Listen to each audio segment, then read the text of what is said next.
Yo, most people think the bear market just started, but the world's largest exchange, Coinbase, quietly dropped a new bombshell report that suggests Bitcoin is about to surprise everyone. And it's not just this new report making bullish suggestions. Bitcoin closed above a very important level yesterday. Before we get to all of that, let's not forget, Coinbase serves some of the largest sovereign wealth funds and institutions in the world, and they probably know more about what's going on behind the scenes than most. And this is why they said a while back, let's check out the clip. Well, if we're talking about an end, sovereign wealth fund or a pension fund, and we have conversations going with many of these, the fastest any of these entities can move is generally 2 quarters, right? There's all these processes that exist. So generally speaking, if you're going to do something, you have to propose to do it, right? And that has to be approved generally by the investment committee. Most large plans have an investment committee every quarter, right? So there you go. And if you're going to propose to do something, oftentimes you're going to propose that you want to do something, and then you have to propose to then, to your point, think about execution, which there is really a search. So you have to propose the allocation, you get approved for it, and then you got to go search for the manager or the fund or the direct access platform, right? So best case scenario for somebody, and we know a couple of these plans, the best case scenario is literally 2 quarters in most cases. So we wrote a piece a couple of years ago saying, where are all the institutions? Well, they're now here, but not everywhere. And even those that want to move, it's going to take some time. I think we're going to see, we're going to come back from summer vacation. And I think in September, after I get back from San Sebastian, San Sebastian, and then you're working in Italy, I think. Yeah. No, I will work. Yeah, do some work. But I think we're going to see some big headlines in Q3, which will wake up the market and say, okay, well, it's not for everybody, but for this subset of investors, maybe it should be in your benchmark, right? And that sort of endorsement value we haven't actually really seen, right? So that's absolutely massive, ladies and gentlemen, right? And now while everyone is thinking, and it could be true, right? The 4-year cycle could hold up until it's not. Nobody knows until the cycle actually breaks. That's when, the concept of a 4-year cycle, it's intact until it's not.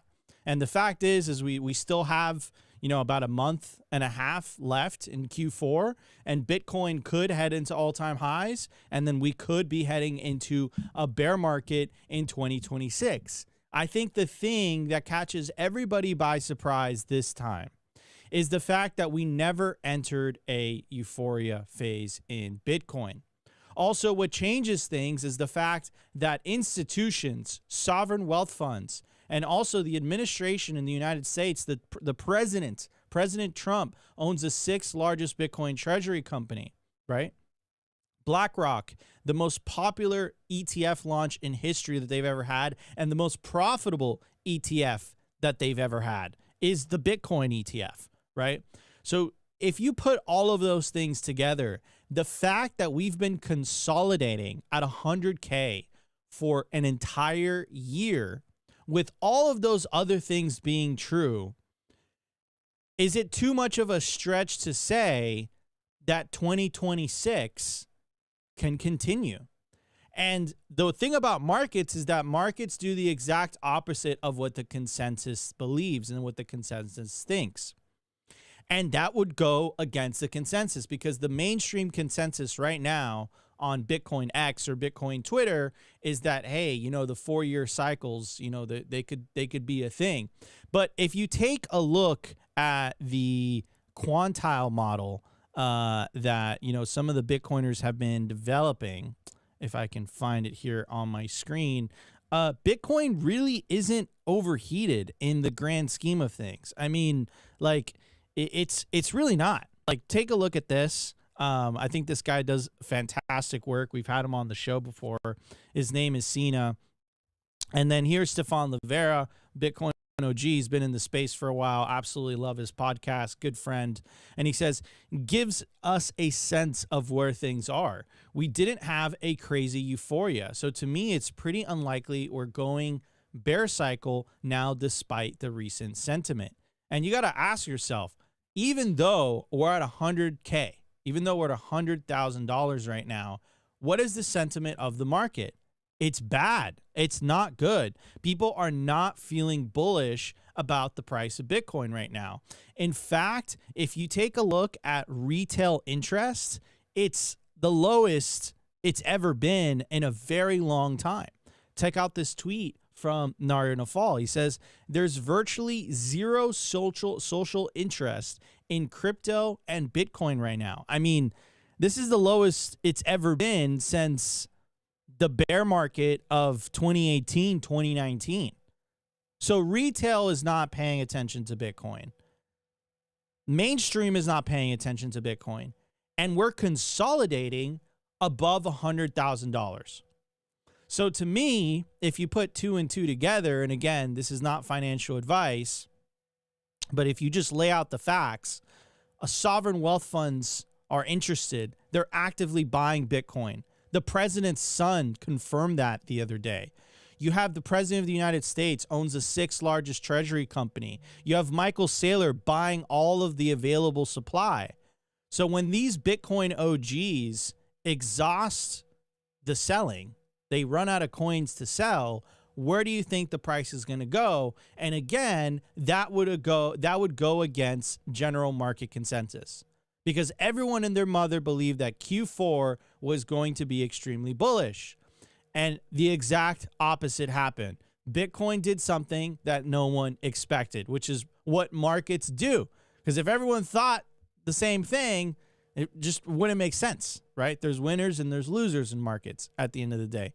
But anyhow, so take a look at this post from Cena. It says, if you consider the green corridor, we have been range bound since 2024. Yet the uptrend is intact. Now, I said in the very beginning, we had a very key number to hit if we wanted to stay above the 50-week moving average. And last night, we needed to close above $104,900. We did just that. In fact, we got all the way up to $106,000. Just right before the weekly close. So the bullish market structure is still intact. And I think this is what's catching everybody by surprise, is that they don't understand. And I would say that we are in uncharted territory. Bitcoin's never behaved like this. Bitcoin's never acted like this. We're all, I would say, not all of us, but the majority of people on Bitcoin Twitter are kind of scratching themselves saying, hey, dude, when is the pump coming? But if you actually take a look at the market, it just looks like we're exactly where we need to be. It's not really overheated. It's not really that cheap. We're kind of right in the middle, right? And it shows it right here in the Bitcoin quantile model. We're right in the middle of things, right? So let's see what happens. But the fact that Coinbase, again, is talking about sovereign wealth funds that are interested in Bitcoin, I think is a very, very, very, very big deal. So anyways, I'm going to pass it on to my beautiful wife who's joining me today in the co-host seat. Opti is currently traveling. We're going to be at Mining Disrupt this week. So forgive us while things get shaken up a little bit. But Sophie, what are your thoughts on this? Because you've been experiencing this with me this entire year.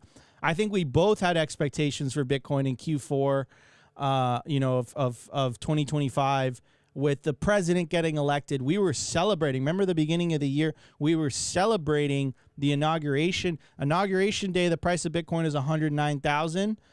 It was good times. Fast forward 11 months later, and the Bitcoin price is actually lower than where it should be, right? So what's where we expected it to be?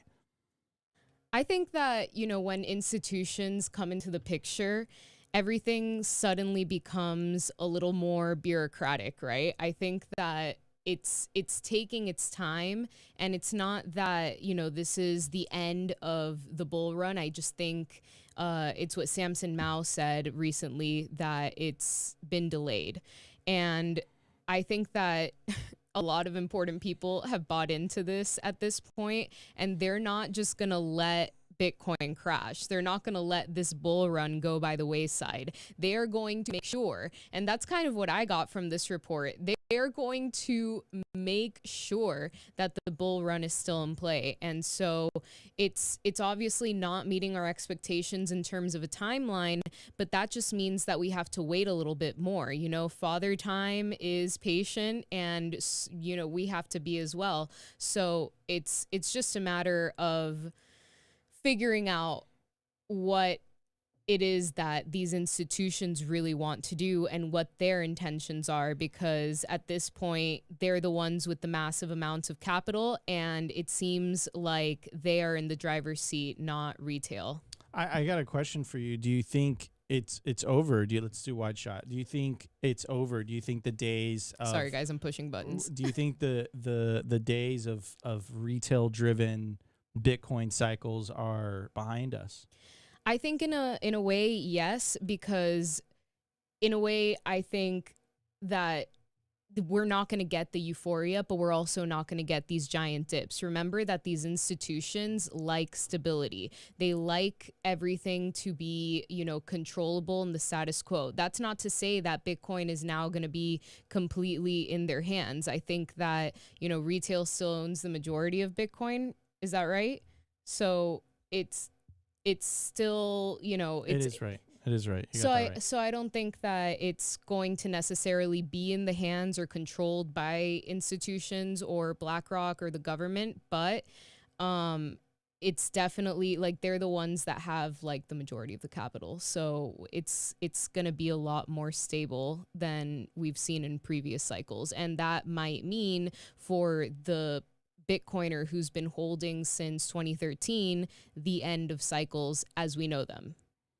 Yeah, I mean, let's see though, because, you know, to me, what I'm questioning, what I'm thinking is, you know, like it's at the end of the day, it's human nature. Right. It like cycles are human nature. It's human psychology. And that we just saw this giant parabola in the gold markets. Gold was trading sideways for like 10 years, and then it went parabolic to the point where people were lining outside of wherever it is you go and buy gold. I wouldn't know.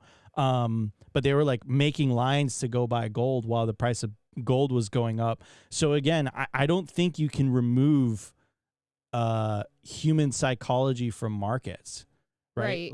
Like every stock eventually, like unless the market cap is so big, but even stocks like Tesla, whose market cap is huge, is extremely volatile, right? So I just don't see it. I think that this year was a very particular year where I think a lot of people had high expectations that Bitcoin was going to do a certain thing.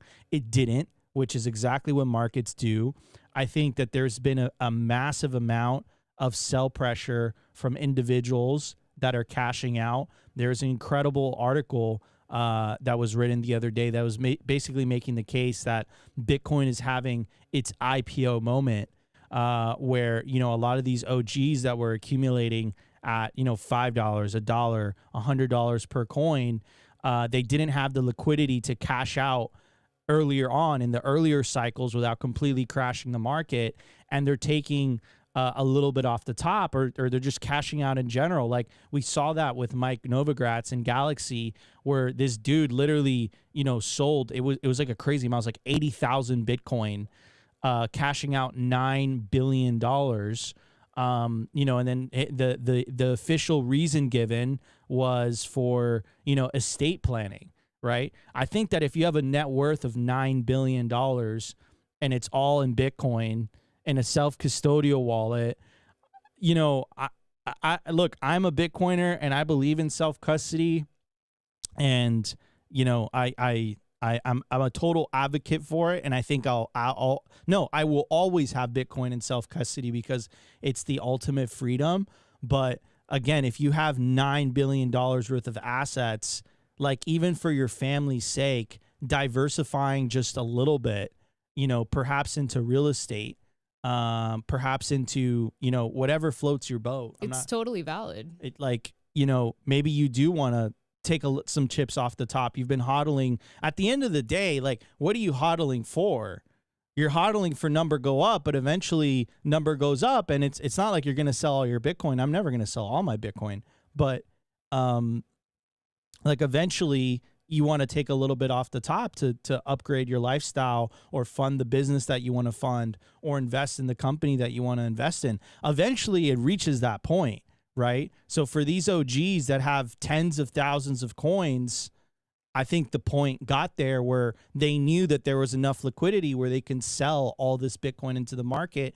But I think the surprising part to me is the fact that Bitcoin has held that 100K price target extremely well. It's refused to go below $100,000. And we've had some scares. I think it went to 99,000, but it shot back up extremely quickly.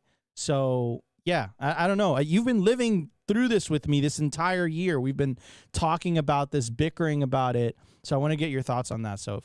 I wouldn't say that we were bickering about it. I would say maybe I was the one bickering.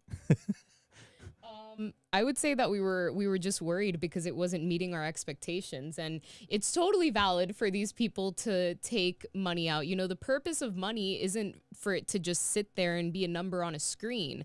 The purpose of money, aside from it, you know, hopefully holding its value, which is what Bitcoin tries to or is achieving, it's to actually enjoy it and to actually use it so that you can enjoy it with the things that it can afford you, right? It's so that you can buy, hopefully, like that home or that second home, so that you can maybe in like your 60s buy a yacht. Don't buy a yacht. It's like the worst idea ever. But you know what I mean? Like, you want to buy that thing that you've always dreamed of and you want to enjoy it. And that's the, you know, purpose of money, especially like later on in life. Or you want to give your kids an education. You want to, you know, move to a different country. There's a lot of reasons why people might cash out. Obviously, that amount, you're going to assume that they're trying to go for something a little bit, you know, more luxurious in the billions.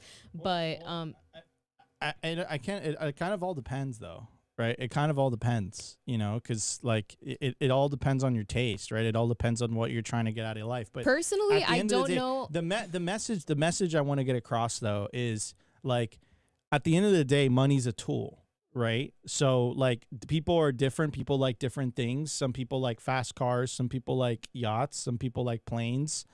Some people don't like those things. Some people are much more simple. I know people that have a lot of money and they literally dress exactly the same. They're super chill. They fly commercial and they just don't care. But fundamentally, at the end of the day, money is a tool. Like that's what money is for, right? And like, you're not going to be able to take your Bitcoin with you, right? So eventually you're going to use that tool to fund, right, whatever it is that you're trying to get out of life. Again, whether that's, you know, the more materialistic things, whether that's a cause that you want to, you know, get behind, whether that's a spiritual thing, right, that you want to get behind. It's very personal. It's very personal to you. And I completely understand that if you've been holding Bitcoin for, you know, 15 years, it kind of makes sense for you to take a little bit off the top, right? But anyways, here's another clip of, again, of a Coinbase executive talking about institutions and sovereign wealth funds piling in. Of that was occurring. So institutions, sovereigns, patient pools of capital were piling in during April, which resulted in about a 13% increase in Bitcoin versus 10.5 for gold. And retail via the ETF were exiting. So you got to kind of ask yourself, what do the institutions know? Were the institutions buying Bitcoin direct? And how many of them are now buying via ETFs or other forms?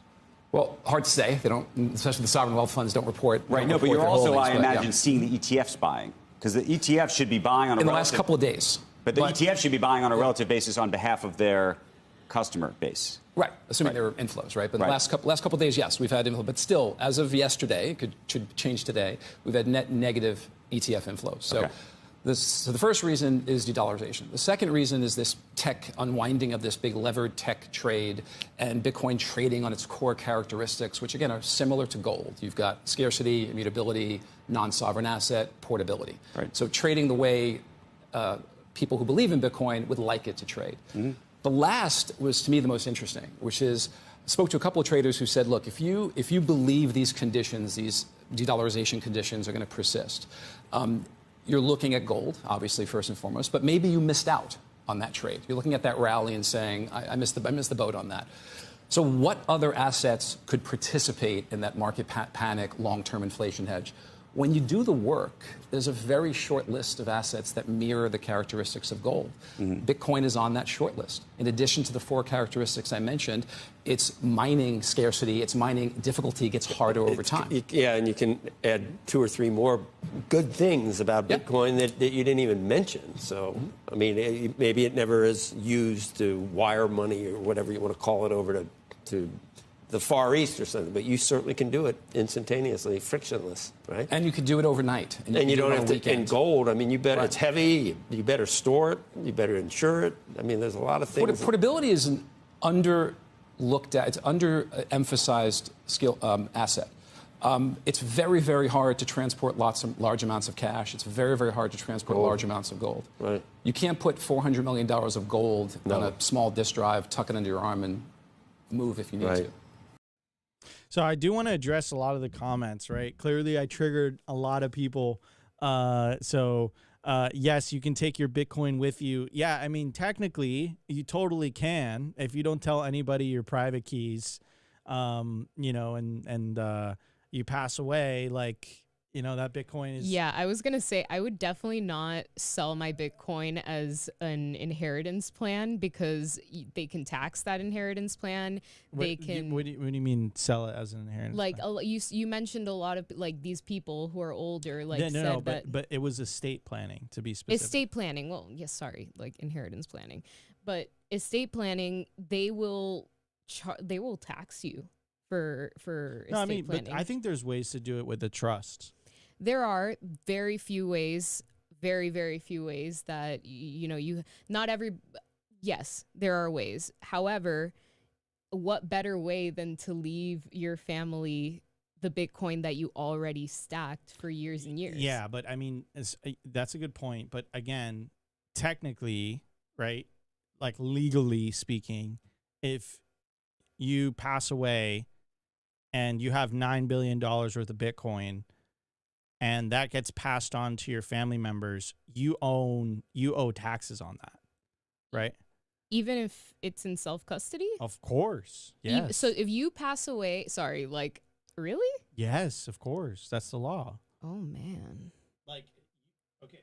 Like, you can be shady about it, and you can, like, break the law and, like, just say, okay, here are the words and, you know, whatever. But, like, as the law stands right now, if you pass on Bitcoin, like if you pass away and you leave your Bitcoin to your, to your relatives, and it's above, I think the threshold is $13 million, which is a lot of money. It's a lot of money, right? But this person had $9 billion, right? So imagine paying half of $9 billion to the government. That's the estate tax. Got it. So if you're thinking about it, if you've been holding on Bitcoin for like 17 years, right? And you started stacking when you're 20, and now you're like 37, 40, 45, 50, and you're like, listen, even if you didn't sell the whole stack, you're thinking, okay, like I got to start thinking.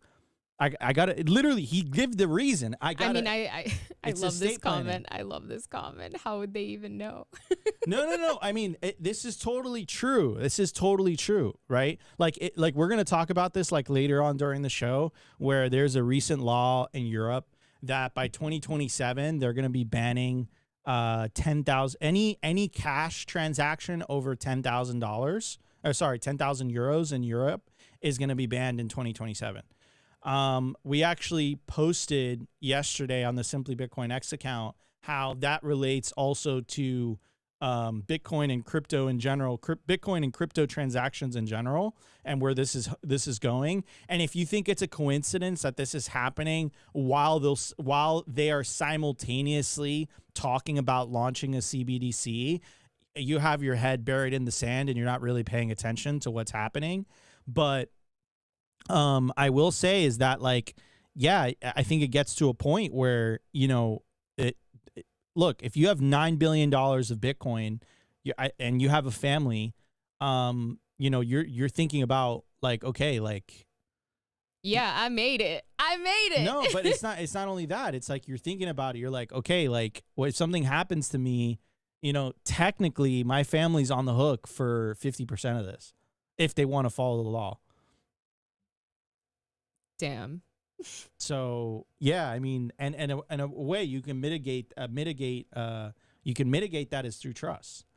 If you set up a trust, then, you know, you can legally, you know, get out of, you're not really getting out of it, but you can tax optimize that situation. And I think with that amount of money, I think that's a serious consideration for people. Okay, well, now you know. But I see a lot of people in the chat just like, look, I'm taking it to the grave. I'm definitely taking some Bitcoin to the grave for sure. But I see a lot of people saying, I'm never selling. It's like, okay, like, I completely agree. Like, I'm never selling. Like, what are you going to sell Bitcoin for? You're going to sell Bitcoin for an inferior asset. So I completely agree with you there. But at the same time, you're not paying attention to, what if you've been holding Bitcoin for 17 years, right? And what if you do want to get a better house? What if you know, I see someone in the chat talking about paying off my daughter's student loans when it finally hit up 100,000 as promised them was priceless to me. Now they believe in the power of Bitcoin. Like, you know, Bitcoin is not an investment, it's an exit. I completely agree with all of those things, but at the end of the day, someone's in the chat says, bro lost future millions to pay off student loans early. Like, that's the thing. Like, guys, like, I think I want you guys to understand is that, like, at the end of the day, look, like, life isn't an eternity. Like, life, you know, you know, like, there's a certain amount of years that you're going to live. Eventually you're going to want to live a little bit, right? I understand that if you're in the first years of stacking, that makes perfect sense, but eventually you're going to want to live out. You're going to want to live a little bit, right? Does that mean you're going to sell all your Bitcoin? Or, you know, I've seen some people do this. I personally would. I actually don't own any Bitcoin, but if I did own any Bitcoin, I personally wouldn't sell that Bitcoin to buy an ETF or anything. But, you know, to each their own. Like, to each their own. Everyone has a different risk profile. Like, I will say, if you have billions of dollars of Bitcoin in self-custody, boy, that self-custody setup must be really, really, really good. Oh, right? yeah. No, and talk about people who might not even be able to sleep at night because of their setup. You know, maybe some people, after holding for a really long time, just kind of want the convenience. And, you know, I saw this really cute meme the other day, and it was a bunch of whales, it was a picture of whales giving, you know, passing on that Bitcoin to the next generation of Bitcoiners. And I think there's some truth to that because, you know, there's still so many more people who could benefit from Bitcoin. And these people have kind of gotten to the end of their rope. I would say $9 billion is the end of your rope. And now they get to, you know, enjoy their fiat, enjoy their, you know, whatever. The inheritance and estate planning stuff I had no idea of. So now you know. But you know, some people, there's also people who have like loved ones in hospitals or who have like emergency situations where they need to pay off like certain debts or they need it to save somebody's life. So, you know, it's what Nico said. Everybody has a different risk profile. Everybody has a different purpose for why they need the money that they need. And, you know, we can't judge. We can only hope that future generations buy Bitcoin.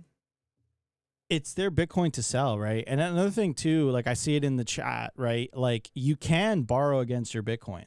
Like one of our partners, Ledin, like they're fantastic. Like you can borrow against your Bitcoin, but I will say is like be careful with that, right? Because they're, you know, Bitcoin's extremely volatile and like you don't want to get margin called, but yeah, not anymore. It's not as volatile as we wanted. I know it to be. Bitcoin's become a stable coin clearly, but before it became a stable coin, it was volatile. I also think that this year's a fluke, Soph. Like this year's a fluke. Like, is it really though? I think it's all part of the process.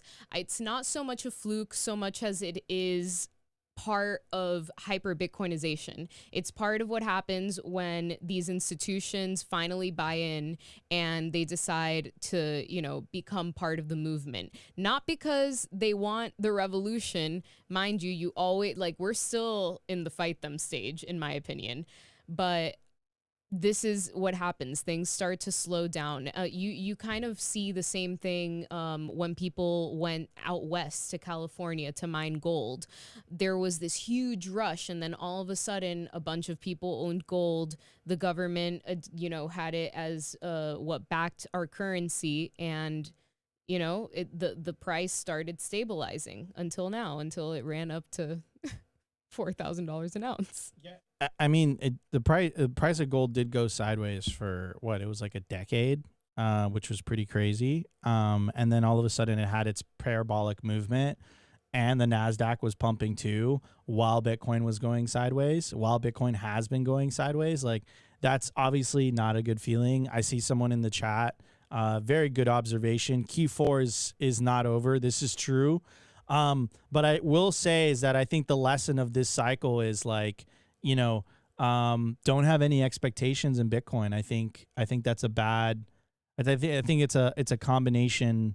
It's a bad. Don't have any expectations in life. Actually, you'll be a whole lot better if you just. I think you should have I think you should have aspirations. You should have aspirations, but not expectations. I think expectations will screw you over for sure. Okay. Some wisdom dropping. The mom wisdom. Anyways, guys, it's gonna be an incredible show. I think this is the first show that Sophie and I do the show in the studio together. This is fun. This is interesting. Some husband-wife type of content. So I'm enjoying it. People in the chat says don't borrow against your whole stack. Yeah, that's absolutely reckless. I would say don't take out more than 5%. I would say anything above that is starting to get into dangerous territory if you are to take a Bitcoin collateralized loan. But again, everyone has their risk tolerance. Like Satwise Jank says, borrow against your Bitcoin. If it ever drops 50%, when it pumps again, you will greatly reduce the debt percentage against the value of Bitcoin. No way to be liquidated. Yeah, again, you just have to be you have to be extremely responsible if you are going to take a Bitcoin collateralized loan. We've done so. I think it's a fantastic product by our friends over at Ledin. But anyways, guys, it's going to be a great show we have to talk about. We're going to be talking about lots of things today. But before we do that, I do want to give a very special shout out to, of course, our lead sponsor, BitcoinWell.com, best place to build your automatic self-custody Bitcoin stack. Go to BitcoinWell.com/simplybitcoin today. You'll get free points towards the Bitcoin Wishing Well contest. What makes Bitcoin Well different and differentiates them from all the West is that it's an automatic self-custody Bitcoin on-ramp. What does that mean? That means that they don't even let you keep your Bitcoin on the exchange. As soon as you buy Bitcoin on Bitcoin Well, the funds clear. It goes straight to your self-custody Bitcoin wallet address. If you are a higher net worth individual, a family office, a trust, or an organization, check out Bitcoin Well Infinite. To get started, go to bitcoinwell.com/OTC. It's a white glove service that is designed to help you take your Bitcoin, buy Bitcoin directly to self-custody. And again, it's designed for people that are trying to buy $50,000 worth of Bitcoin or more. Again, go to bitcoinwell.com/OTC to get started today. All right, everybody, we're going to be right back in just a bit. We're going to start the show. We have tons of things to talk about. The government shutdown finally finished. Is that going to cause the price to pump? Maybe.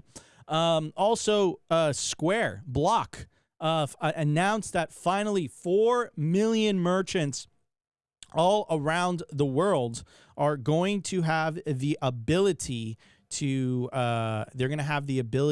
start receiving payments in Bitcoin. That's right. That is a huge announcement that we're going to talk about. And then during the news segment, we're going to be talking about, again, the EU cash ban, how it's related to central bank digital currencies, where this is going. And then during the culture segment, I think Sophie and I are just going to be talking about, this crazy journey that we've gone through together. We've been basically together almost our entire lives, but this crazy journey that we've been together, kind of navigating the Bitcoin industry, the Bitcoin sphere, how that's been, how we've grown in the process. So I think the culture segment's going to be fantastic too.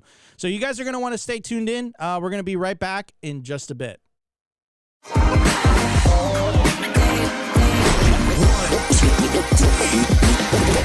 I want to give a shout out to our partner, StampSeed. Is your Bitcoin in cold storage really secure? Are your seed phrases really secure?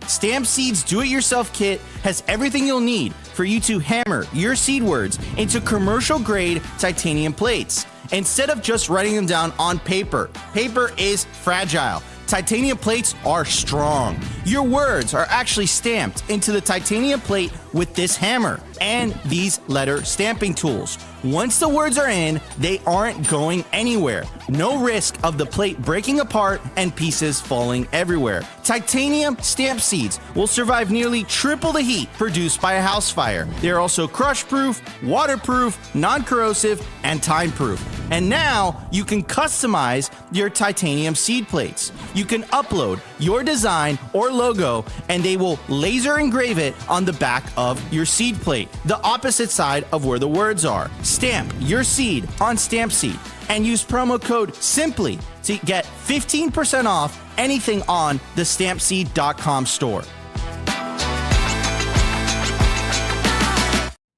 All right, everybody. Scan the QR code right now on your screen. It'll take you directly to stampseed.com. Use promo code SIMPLY. Again, promo code SIMPLY to get 15% off anything on the store. At the time of recording, the Bitcoin price is $105,980. Block height 923,032. Market cap 2.11 trillion. Bitcoin versus gold market cap 7.28%.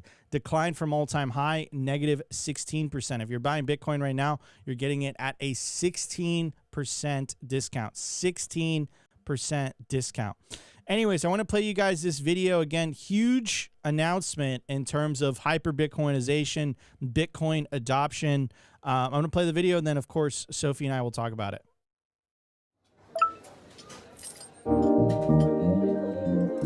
Bitcoin can help diversify how you spend, save, and invest in your business, especially when every swipe of a credit card eats away at your bottom line.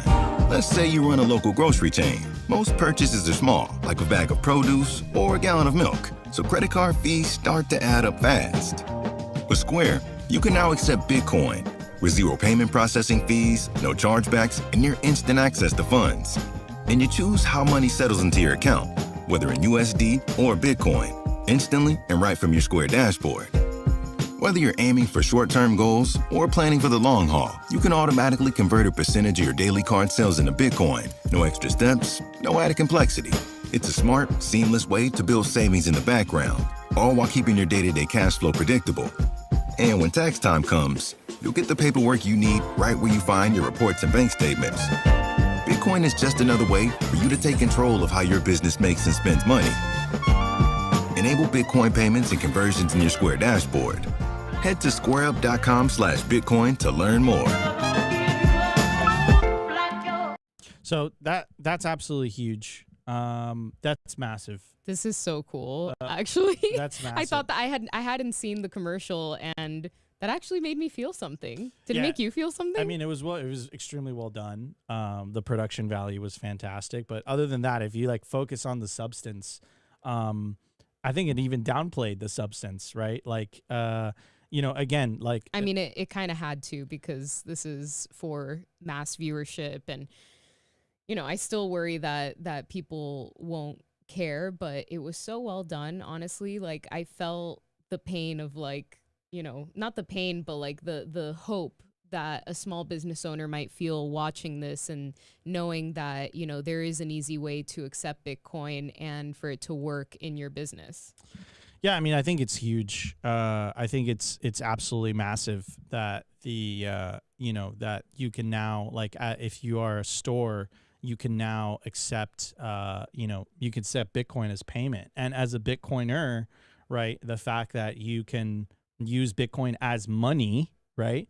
So it's real peer-to-peer adoption, right? And the best part about that ad, actually, for me, was the fact that you could take a percentage of your Bitcoin and put it into self-custody for yourself as a business. So now every business has a little SBR. Yeah, every business can build a strategic Bitcoin reserve, right? For them, which is the way Bitcoin is supposed to be. It's not just meant for these large institutions that are taking advantage, or not taking advantage, but they're using, the traditional markets to do a little bit of financial engineering to buy more and more Bitcoin. At the end of the day, Bitcoin is money of the people for the people. So it's really cool to see, Square release this product that, again, if you have a Square point of sale, right? So, and it's very popular. You'll see them all the time. I don't know what food chains or anything, but if you go to like a mom and pop shop, like your favorite taco place, whatever, like a lot of merchants use Square as their payment. It's not the only one, but a lot of them do. And again, what I love about this is market forces do what market forces do best.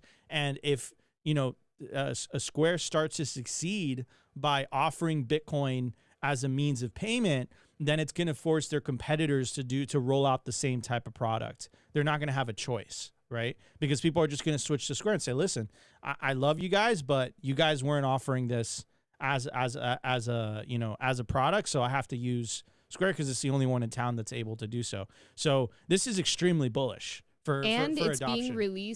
being released at such a great time as well, because if we are to hope that there is still a bull run in play, that means that, they're getting in right before the price rips, and people are going to have this already implemented. And when it finally does, it's the same thing. It's, when the price goes up and people call you, get like that call from your cousin saying, hey, like, can you talk to me more about that Bitcoin thing? A lot of businesses are going to look at Square and see this option and say, hey, maybe our business should be accepting Bitcoin, especially since it's so valuable right now.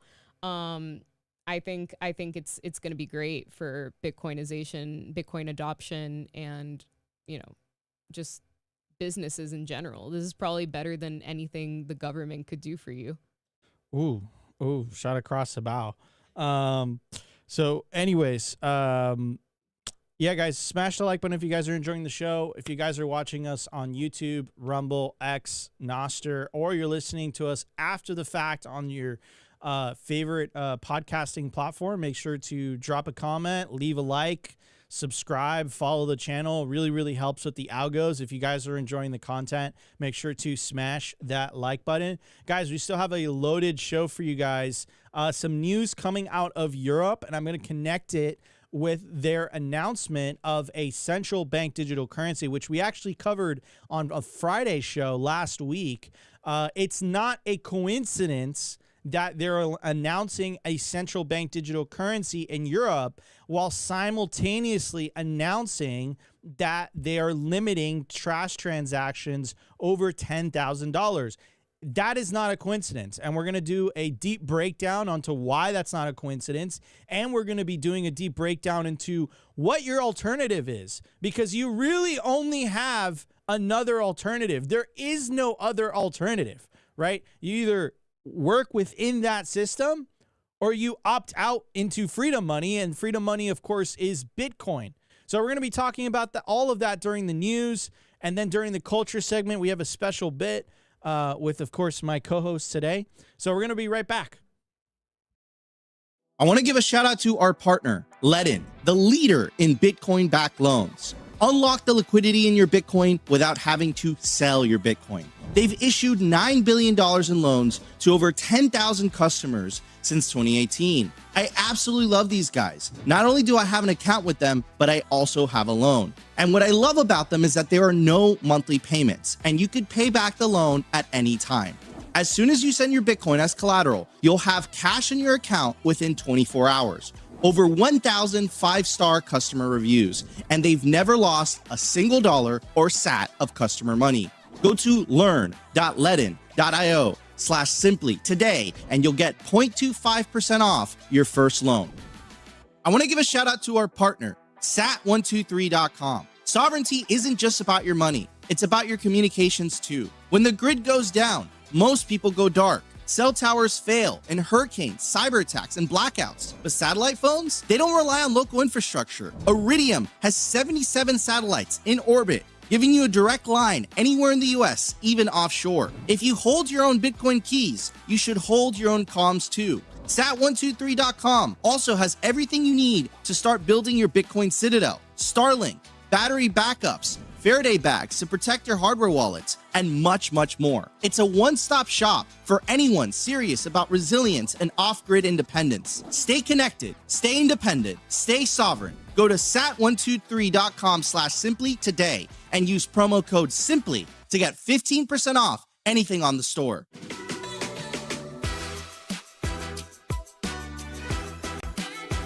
I want to give a shout out to our partner, BitKey. If you already self-custody your Bitcoin, you know the deal with hardware wallets by now. Complex setups, clumsy interfaces, and a seed phrase that can be lost, stolen, or forgotten. BitKey fixes that. BitKey is a multi-sig hardware wallet built by the team behind Square and CraSHOUT. It packs a cryptographic recovery system and built-in inheritance feature into an intuitive, easy-to-use wallet with no seed phrase to sweat over. It's simple, secure, self-custody without the stress. Time named BitKey one of the best inventions of 2024. Get 20% off at bitkey.world. That's BITKEY.world with the code SIMPLY.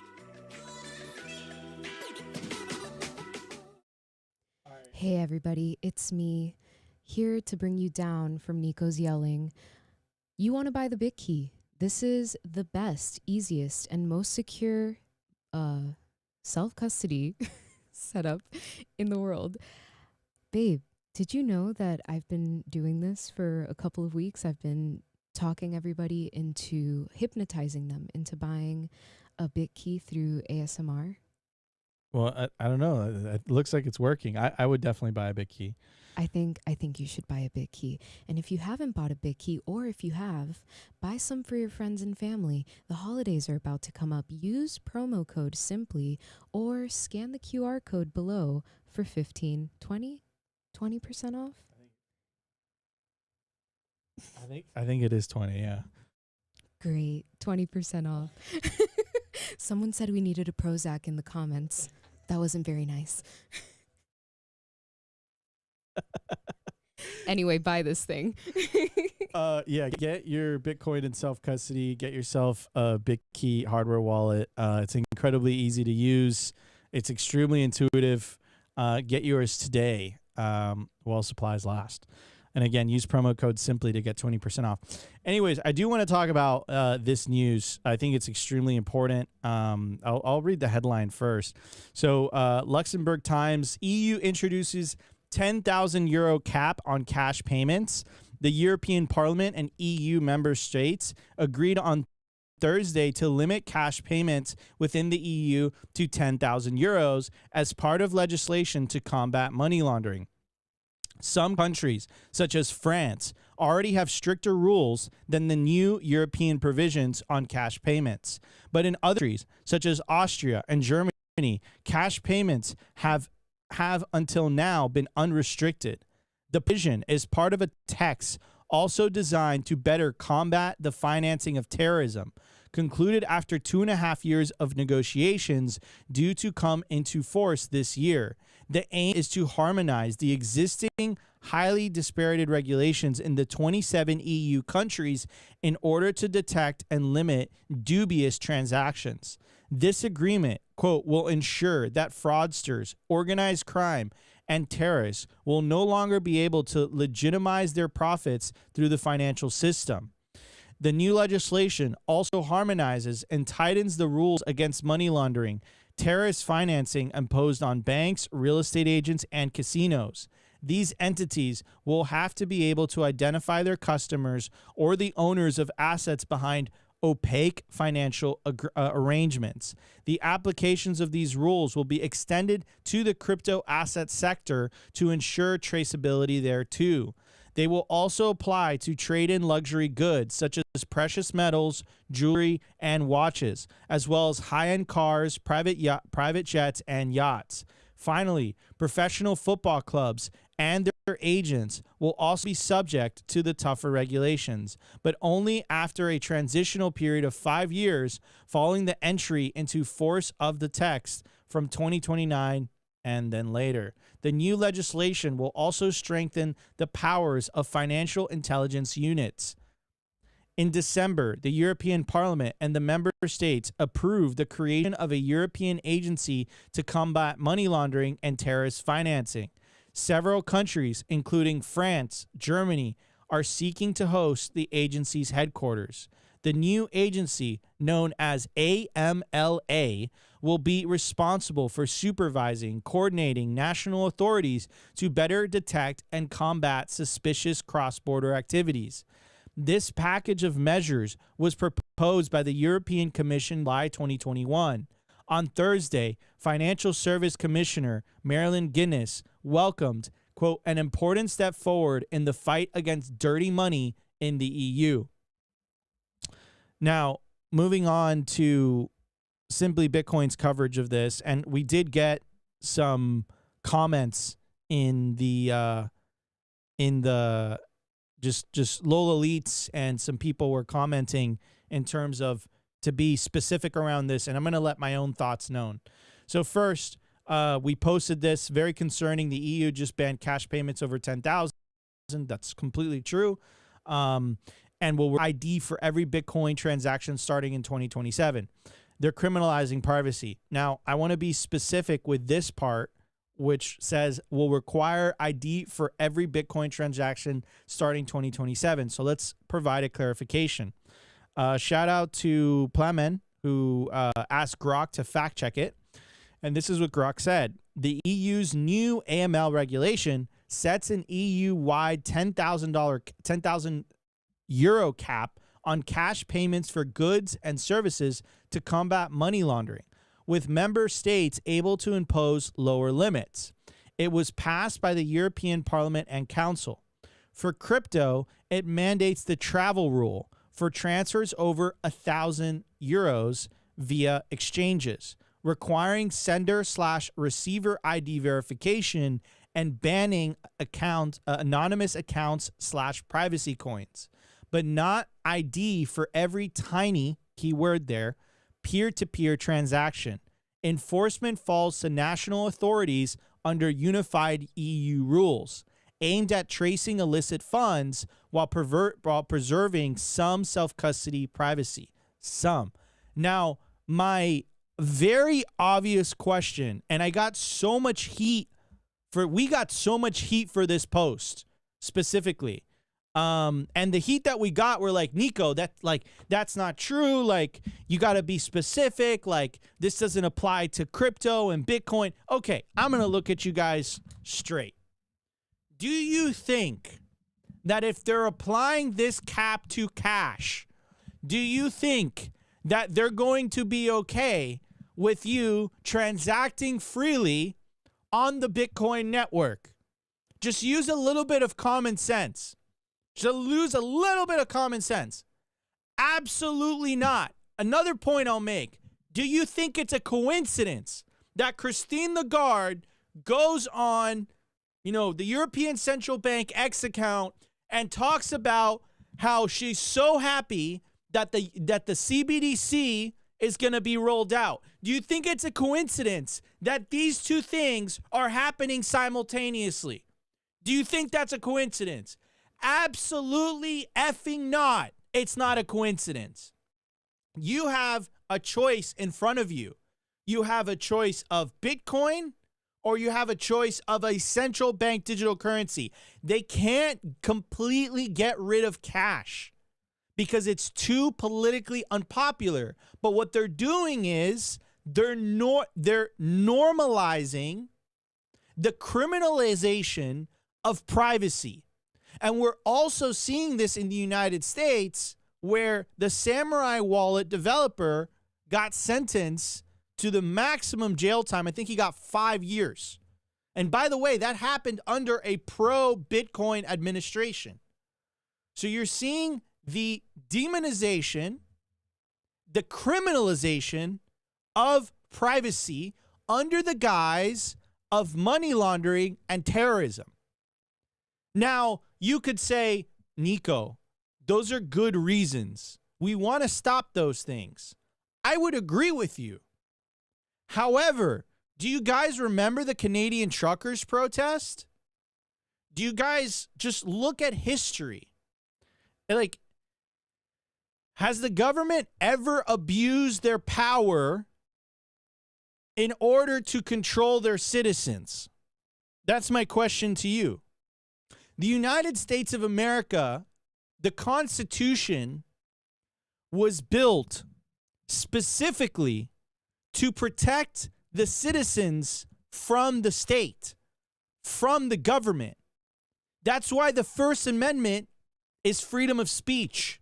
That's why the Second Amendment is the right to bear arms. There's a reason for that. Because the Founding Fathers understood tyranny. They understood it fundamentally.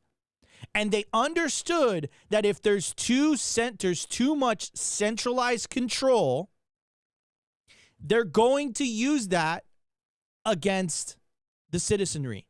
That's going to happen. It's inevitable. So when I see this type of regulations, and I saw the comments like, Nico, like, that's not 100% accurate. You know, this is not 100% like, you know, correct. There's nuance to it. Like, okay, you got me there. And we told our Twitter crew, said, guys, we have to be extremely accurate. We have a lot of people following us. However, come on, dude. Use a little bit of common sense. The CBDC is going to be launched out around the same time. They're banning above 10,000 euro cash transaction. Do you really think they're going to be okay with Bitcoin transactions? No. And then my final point is, how do you enforce that on the Bitcoin network? I understand how you can enforce that when you can limit ATM withdrawals. I understand how you can enforce that they already have these limitations, by the way, with PayPal, Zelle, Cash App. They're arbitrary. It's like you can't send more than 10,000 or 5,000 or whatever in dollars in cash every month. They're already there. The limits are already there, right?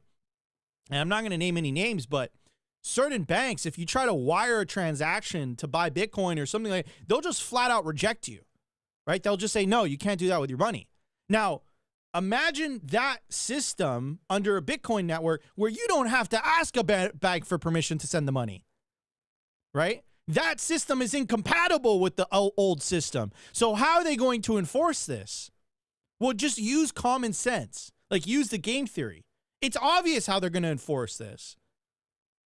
They're going to first, again, I'm not a fortune teller, but this is where, like, it's so obvious where this is going. First, they're going to say, you can only withdraw a certain amount of Bitcoin. You need to give us an ID of where this, ID of the person, or you need to verify that you are the owner of this address. I think they're already doing that, right? Then after a while more and more people are outside of the system, they're going to say, yo, we literally cannot stop this peer-to-peer thing, and people are sending much more money peer-to-peer than this 10,000 euro cap that we arbitrarily put in, right? How do we stop this? They stop allowing exchanges to withdraw altogether, and it all becomes captured Bitcoin. That's what happens. That's the inevitable outcome of this. So when I get corrections in the post, it's like, yes, guys, 100%. We should have been more nuanced. But you're missing the bigger effing picture. Because make no mistake, this is where it's heading. They want you within a system where there is an intermediary, because they can put pressure in the intermediary to become an agent of the state to enforce rules. In a peer-to-peer system where individuals are transacting in a peer-to-peer manner, the individuals don't really have that incentive, do they? And then this concept that if the world is not heavily surveilled, and if citizens are not able to transact freely, that world is somehow unsafer, and somehow, horrible things are going to happen. That's a lie. I think the biggest danger to the world today, the biggest thing that is bringing pain to people today, are central banks with their money printing. That is the number one cause of wealth inequality, and is the number one cause as to why people cannot afford anything.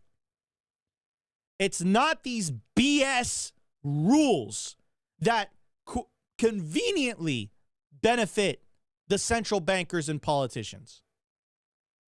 The number one thing, you want to know why the election in New York went the way it did? Do you guys want to know why it did that? Why a communist won in New York City, the financial capital of the world? He won because he was absolutely right with his messaging. People cannot afford anything.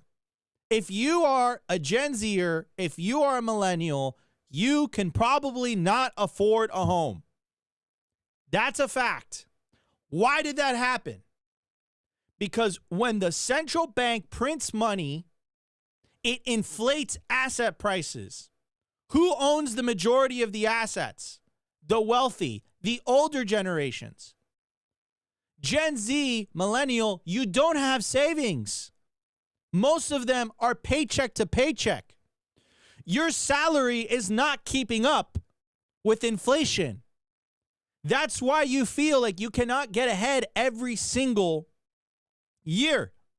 That's why you feel poor. That's why you feel desperation. So, Mandami, I think that's how you pronounce his name, right? Yeah. His messaging was 100% spot on. Like, he was right. I fundamentally disagree with him ideologically 100% in terms of his methods to fix the problem. But to say that he did not correctly identify a problem and hit a nerve, you are 100% naive. He 100% got it right. People can't afford anything. And it's the central bank's fault. It's not capitalism's fault. It's not because your party didn't win an election. It's not because of greedy corporations. It's because governments cannot help but to print money. That is literally what is happening. And if you switch to a Bitcoin standard, guess what? Your life gets cheaper. Everyone's life around you, if they're living on fiat, it gets more expensive. If you're living on Bitcoin and you're using Bitcoin as your unit of account, you get wealthier over time. Everything around you gets cheaper over time, like it should be. To quote Jeff Booth, the natural state of the free market is deflationary. The only reason we are not witnessing that as human beings, or perhaps you're not witnessing that or experiencing that, is because you're not using Bitcoin as your unit of account. You're not using Bitcoin as your money. Anyways, rant over. So I'm going to pass it on to you. because this Europe stuff is crazy, and we were Yeah. we were in Europe in the summer. We had some fantastic times. You know, we were traveling different cities, but like, boy, would I not want to effing live there. I mean, I would want to live there if it was different than it was. Wow, what a rant. If you loved that rant, smash the like button, subscribe to our channel, hit the notification bell, and share the show with your friends. But yeah, that's the thing that people don't realize. People get so concerned with being accurate, and I understand that for journalism. I mean, Lola Leeds is a journalist. We're more of journalism / entertainment, right? But the reality is that we're here to see, you know, to zoom out and see the big picture. And what the big picture tells us is that this has happened before. And if this has happened before with fiat, then it will happen again, or they will try to make it happen again with Bitcoin. And that's the part that people cannot let repeat. Right? You can't let them, you know, put us in a position where we didn't learn from the past, and we didn't learn that, you know, this isn't going to work. Obviously, Bitcoin is very different. It's totally decentralized. They can't technically make this happen, but they can make our lives very difficult and put us in a box, or, you know, make it so that there are rules in place that make Bitcoin that much more inconvenient. And that's what we have to be afraid of. I think that, you know, the biggest thing that you can do to combat this is opt out of the system, is, you know, try to buy Bitcoin non-KYC, try to buy or use Bitcoin between your friends peer to peer.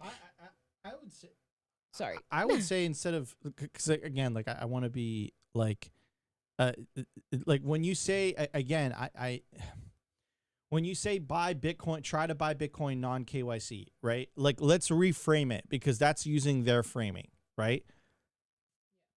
Try to earn Bitcoin. Yes, that's so much better. Try to mine Bitcoin, right? You want to mine Bitcoin. You can mine Bitcoin. You don't need an ID for that, right? You can earn Bitcoin. You don't need an ID for that, right? You know, you can buy something off of your friend. You don't need an ID for that for now, right? I'm pretty positive they'll try. I don't think you'll ever need an ID. I mean, I think you underestimate where we are in the movie. What's happening right now? Like, I'll pass it. So we literally talk about this every single day, right? Do you remember all the censorship that was happening with Twitter and X, and the fact that they literally deplatformed the president of the United States, and they started deplatforming a bunch of content creators and stuff like that? Like, that was because they were losing their monopoly on the control of information. And they're still losing it. I would say that what happened there, at least in terms of the media, is that eventually the free market won. And I think that eventually the free market is going to win here as well.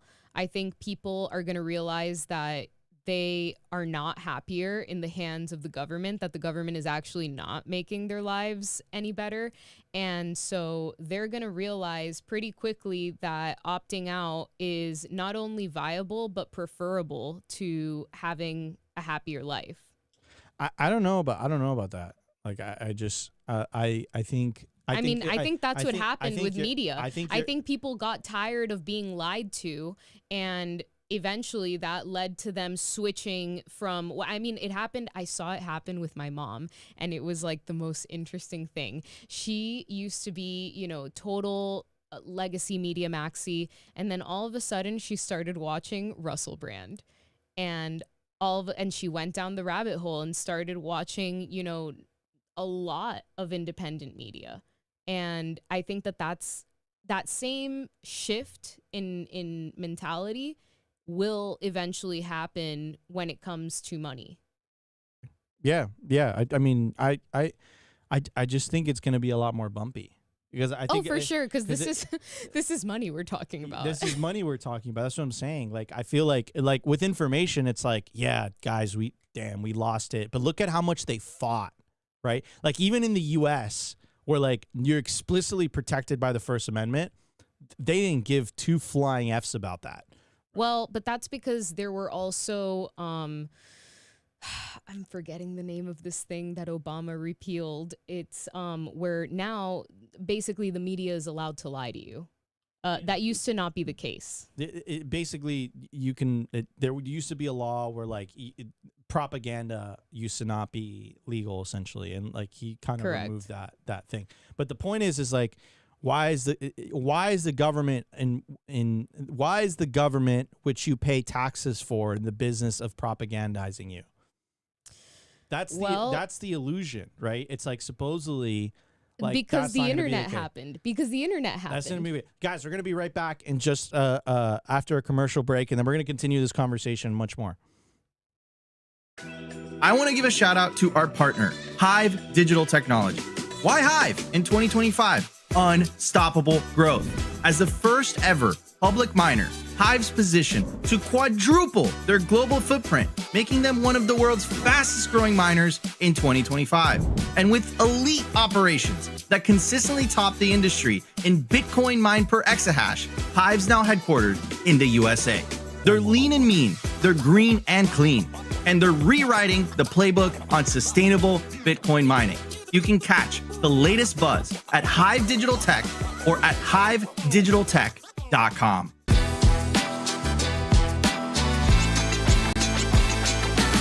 I want to give a shout out to our partner, BitcoinBend.io.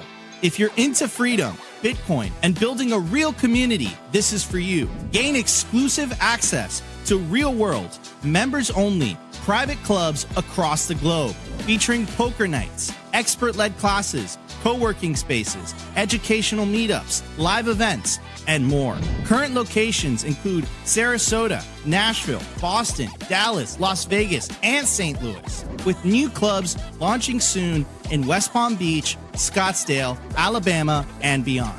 Not to mention Bitcoin Bend's resorts in El Salvador. There's 3 of them, and they're absolutely beautiful. You'll also get access to the first fully backed Bitcoin bank with fiat ramps and savings accounts. It's called Private Key Bank, and you guessed it, it's based out of El Salvador. Go peer-to-peer with Bitcoin bulk buys, tap into home equity for long-term Bitcoin growth, and join their exclusive mining pools if you're interested in mining. What are you waiting for? Head over to bitcoinbend.io, join today, where Bitcoin meets freedom.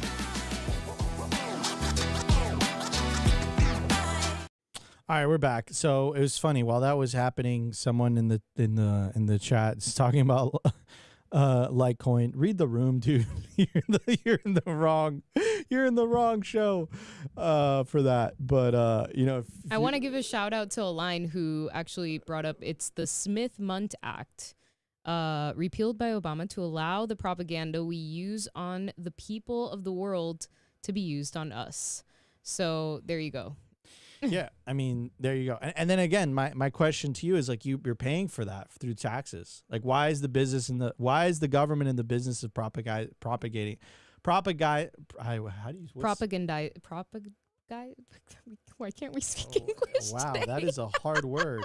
Propagandizing. There we go. Propagandizing.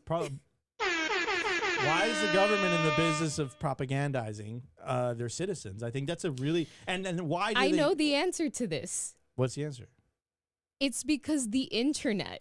It's because of the internet. The decentralization of information essentially made it so that they had to take control of the reins. And you see the same thing playing out here with money.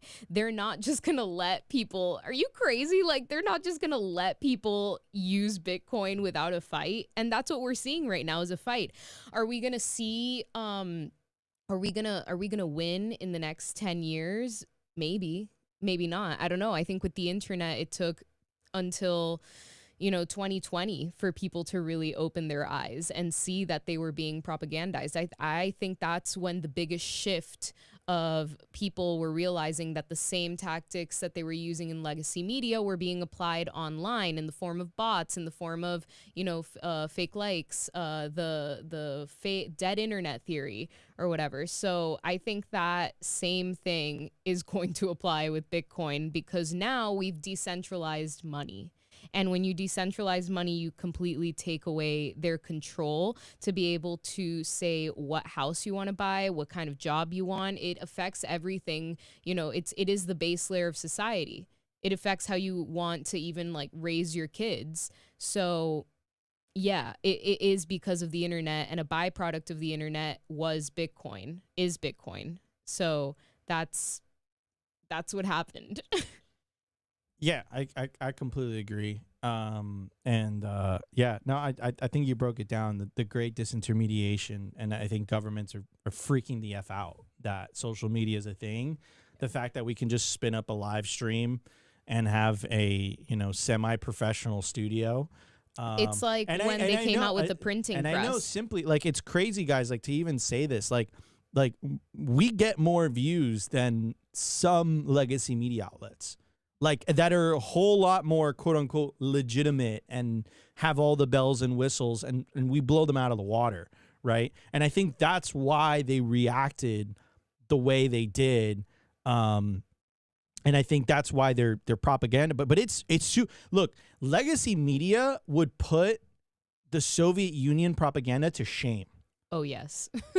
Yes. It would put it to shame. There's a whole complex, right? There's like I don't even. This is. Wait, can we talk about actually the Sydney Sweeney thing? This is the Sydney Sweeney. Yes, the Sydney Sweeney interview was a perfect example of that. This girl was the interviewer was trying to get her, you know, to either say something embarrassing. She was trying to force an apology. She was either trying to get her to force an apology, or even better, say something embarrassing so that they could further cancel this poor girl. And, you know, she just held her ground. And how did the internet react? They went feral with a bunch of meme templates. And, you know, that was the real communication there, that we won. Essentially, the people have taken back their power in terms of information warfare. So I think the same thing if Sri Rhymes has to follow with money. I think that's a fantastic observation, number one. And number two, yeah, I mean, like, the memes that were created through that This is so good. were like hilarious. Like, you know, like this template, I gotta say though, when I posted this, the template was like relatively new. Now I feel like it's just been overdone. But the template went effing viral. And again, like, she tried to. I'm not gonna get into the details. She has like this Mona Lisa smile about her that she just doesn't care. But it's like real socialism. That wasn't the actual conversation, but whatever. You guys get what I'm saying? Like, this is the meme. Check out the video. I don't want to get into the details because it's not the purpose of the show. But just check out the thing. It was definitely a gotcha question. I will say that Sydney definitely prepared for it. There's no way she just did that off the cuff. But you know, it was very well answered. But yeah, again, it's like kind of like this forced, like, they shame you into not, like, if you don't believe the mainstream quote unquote institutional consensus, you're othered, right? And I think the same kind of same thing's they're gonna use the same tricks with money, right? And you say that you kind of fell into the framing when you're like, acquire KYC Bitcoin, right? Like, that's their KYC free Bitcoin. But that's their framing, right? Like, in the white paper, there is no such thing as KYC Bitcoin. Like, in the white paper, there is no such thing as a unhosted wallet. Like, that's their framing. Like, that's true. And you know, it gets confusing sometimes because you don't know when to. You have to understand. You have to, and this is like kind of what I'm learning from this conversation. You have to use their language when it's against them, but you have to opt out of their language when you're, you know, trying to really opt out of the whole thing that they're trying to implement in the first place. You can't give it any legitimacy.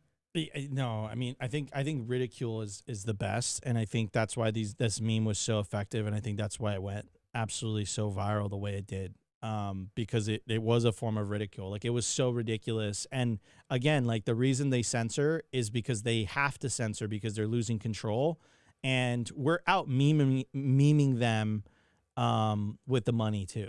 Like when Christine Lagarde posts, like you look at the comments, it's like the amount of ridicule. So yeah, I mean, it again, guys, like don't fall for like this guise of safety and security. And it's like, if you don't do it our way, like the world's going to burn down. Like, I'm sorry, I refuse to believe that. I think the number one threat to human prosperity right now in our day and age is the institution of central banking. I think that is the number one threat to humanity. I think it's the number one threat to the youth.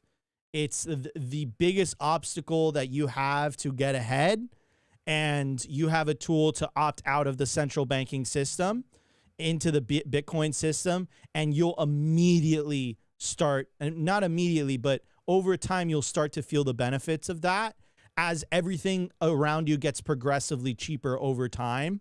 Most of the world has not waken up to that reality. The thing is, though, is that that very system, it needs you. It needs you to be within it. It needs you to use it, right? Bitcoin system doesn't need you to use it. It's optional, right? It's a coercive system versus a voluntary system. So yeah, I'll leave it at that.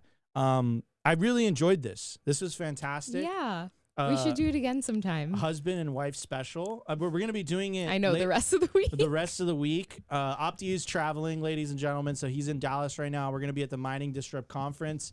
Tomorrow, Luke Mikic and Chris Alamo are going to be filling in. They're going to be hosting the show. And then on Wednesday, I forget who it's going to be. It's a me. It's Sophie and Luke. And then Thursday, you and I will be back, and Friday as well. So bear with us. We're going to be traveling again this week for a mining conference. Hopefully, we'll get you guys some content from there. Again, go get your tickets at Mining Disrupt. The link's down below. Get your tickets quickly before they sell out. We hope to see you guys there. And thank you guys so much for tuning in. We really appreciate it. Love you guys. Smash the like button if you guys enjoyed the show. And we'll see you tomorrow. I mean, I'll see you back on Thursday, right? I'll see you guys tomorrow. Sophie, we'll see you guys tomorrow. Well, until then, take care, everybody. Today's episode was brought to you by BitcoinWell.com, a Bitcoin-only platform on a mission to enable financial independence.